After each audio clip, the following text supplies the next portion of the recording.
Mheshimiwa mgeni rasmi, mabadiliko ya tabia nchi yamekuwa moja ya vitisho vikubwa vinavyoathiri wateja wetu pamoja na benki yenyewe. Katika maeneo mbalimbali ya mnyororo ya thamani ya kilimo, wakulima na wafanyabiashara wa kilimo wanaendelea kupata hasara kubwa ya ardhi, ya uzalishaji mazao na uwekezaji kutokana na hali ya hewa isiyotabirika pamoja na majanga yanayohusiana na mabadiliko ya tabia nchi.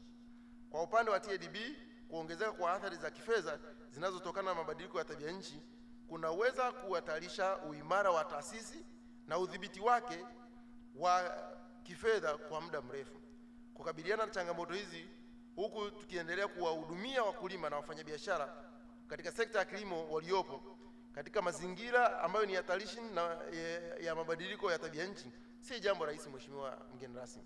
Wakati mwingine shinikizo la kuhakikisha kwamba benki inaendelea kuwa endelevu huku ikihudumia makundi yanayoathirika zaidi katika mabadiliko ya tabia nchi limekuwa kikwazo kwa benki na sekta kufikia uwezo wake kamili.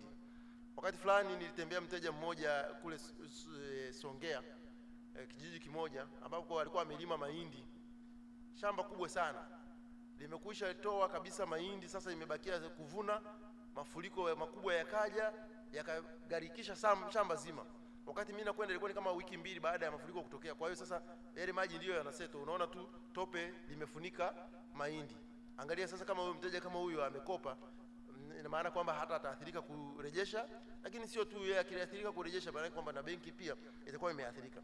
Mheshimiwa Waziri ambaye ni mgeni rasmi, kwa serikali ya Tanzania, changamoto hizi haziishii tu kwenye sekta ya kilimo pekee. Zinawakilisha ajenda muhimu ya maendeleo ya taifa yanayogusa uthabiti wa uchumi, ustawi wa jamii, mifumo ya chakula na malengo endelevu.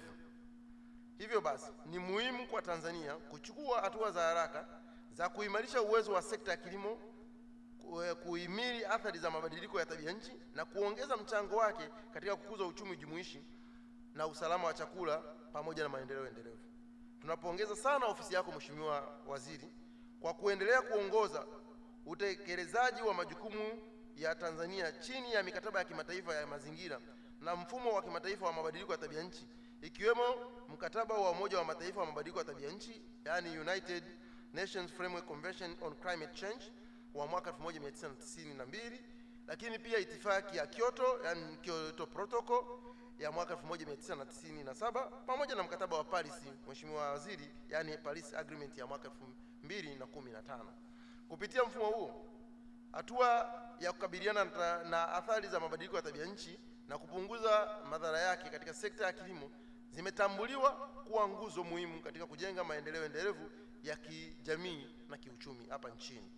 Kutokana na hilo, Tanzania imeandaa mifumo mbalimbali ya kimkakati na sera za kitaifa, ikiwemo Dira ya Taifa ya Maendeleo ya mwaka 2050, lakini pia mpango wa kitaifa wa mabadiliko ya tabia nchi na mpango mkuu wa kilimo wa mwaka 2050, pamoja na mikakati ya taifa ya kukabiliana na mabadiliko ya tabia nchi. Katika kipindi cha zaidi ya miaka 10 iliyopita, benki imeweza kutoa mikopo yenye thamani ya takribani trilioni 1.42.